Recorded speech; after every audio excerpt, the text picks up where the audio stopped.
Welcome to This Explainer. I am absolutely thrilled you're here with us today because, honestly, we're looking at something completely unique. On the surface, the sources we're diving into outline this wonderfully fun, intimate music festival happening right in the English countryside. But as we really start combing through the geographical and historical records of this exact location, wow, a truly incredible story emerges. Today, we're exploring the deep, ancient historical roots hidden literally just beneath the surface of a modern gathering. Let's get right into it. So I want to hook you right away with this question. What does a modern bank holiday cider festival actually have in common with a 5,000-year-old monument? I mean, it kind of sounds like the setup to a weird joke, doesn't it? But as we synthesize these festival guides with some extensive heritage data from the Cranborne Chase landscape, we're going to uncover an answer that is absolutely fascinating. Welcome to Cursus, a modern gathering. Okay, let's dive into this by taking a look at the vibrant, modern surface of our topic today. What we have here is the Cursus Cider and Music Festival. It's slated for the late May bank holiday weekend in 2026, and it all takes place at Myncen Farm in Dorset. If you read through the festival guides, the picture they paint is just, well, it's idyllic. It's a grassroots event featuring folk, rock, and bluegrass. Plus, it's incredibly family-friendly, kids actually get in for free, and it's totally dog-friendly too. Attendees just get to spend the weekend enjoying wood-fired pizzas and locally made Cranborne Chase cider right there in the farm's orchards and meadows. It really sounds like the perfect, down-to-earth weekend getaway. And you know what really sets it apart from those massive, overwhelming events we usually think of when we hear the word festival? It's this number. Only a few hundred tickets are actually sold. The organizers intentionally keep the whole thing small. Why? To foster this incredibly intimate, friendly community vibe where everyone is literally just there to have a good time in a shared, cozy space.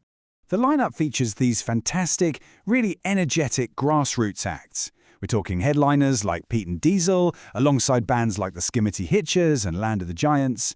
And while the music rocks the stage, the accommodation kind of perfectly blends modern comfort with that old-school rural charm. You can pitch a tent shore, or you can sleep in traditional shepherd's huts provided by rustic stays right under the vast Dorset sky. It's a brilliant modern gathering, but...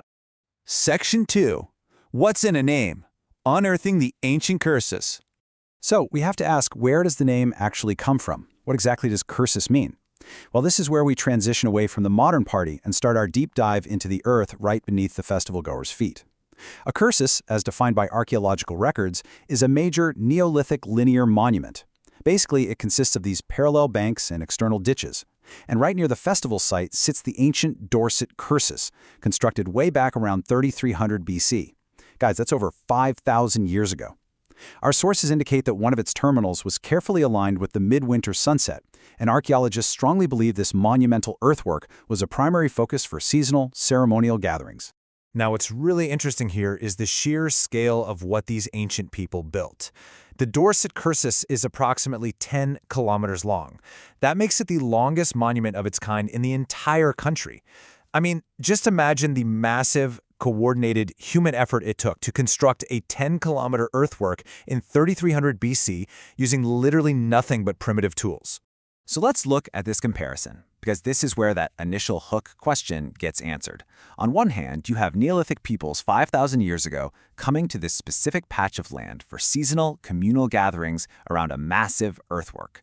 Cut to 2026, and you have modern people traveling to this exact same landscape for a seasonal bank holiday gathering, pitching tents and celebrating with music and cider. The technology has obviously changed, but that deep human impulse to gather on this specific land, it remains exactly the same. Section 3. A historic landscape, Romans to royal hunts. To truly understand how this land survived to host a festival today, we need to broaden our lens to the wider Cranborne Chase area and see who else left their mark. This timeline perfectly structures the incredible time depth we're dealing with. We've got the Neolithic cursus in 3300 BC. Fast forward a bit to 90 AD, the Romans arrive. In 1066 AD, the medieval Cranborne Chase is established. Those medieval laws hold strong all the way until 1829. And finally, we arrive at our modern festival in 2026. Every single one of these eras wrote its own story directly into the soil. The stage for all of this history was, of course, set by the land itself. The area is defined by its chalk geology, featuring these beautifully smooth, rounded downs and steeply cut coombes, which are essentially just short, deep, dry valleys. It's a striking, incredibly dramatic landscape that has naturally drawn humans in for thousands and thousands of years. So when the Romans rolled in around 90 AD, they didn't just passively use the landscape, they absolutely dominated it. They built the Auckland Dyke Road right through this area. But they didn't just build a simple dirt path, right? They built it with a massively wide raised profile, an agger that sat several feet above the surrounding fields. Historians believe this rapid transit route wasn't just for drainage.